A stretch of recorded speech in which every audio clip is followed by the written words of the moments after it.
Karl Falkenberg is a former trade and environment official at the European Commission.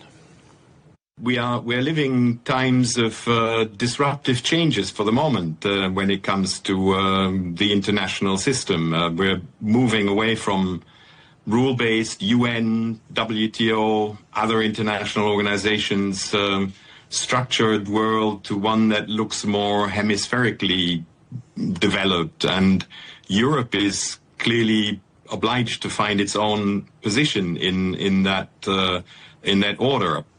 We have constantly argued that we are in favor of multilateral rule-based systems.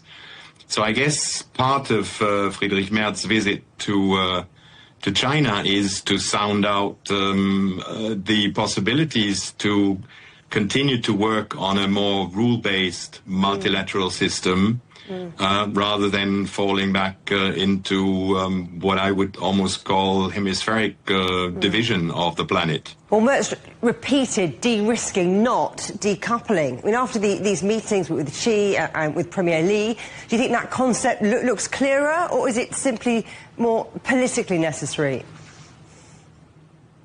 I think for the moment it is essentially a sounding mission. It's Merz's first visit to China as Chancellor, and therefore I think he's going to sound what he hears.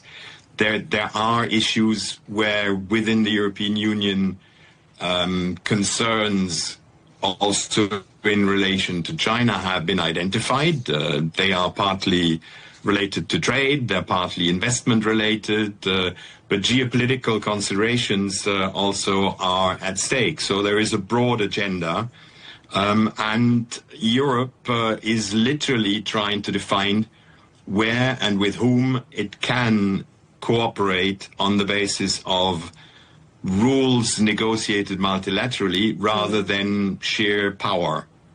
I mean, Premier Li stressed stability, opposing protectionism. So, in practical terms for China, what does China secure from closer coordination with Europe and with Germany in particular right now?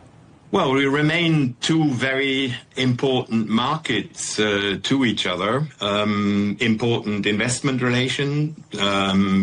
Europe is investing substantially in China. China is investing in Europe.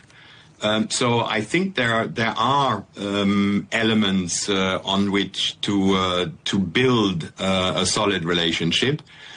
We have disequilibria in our relations, and I think these imbalances will also be addressed, and we need to understand how we can handle those. And these imbalances are not just bilateral EU-China, but they are also affected by what other major players like the United States are doing, because we all understand trade deflection.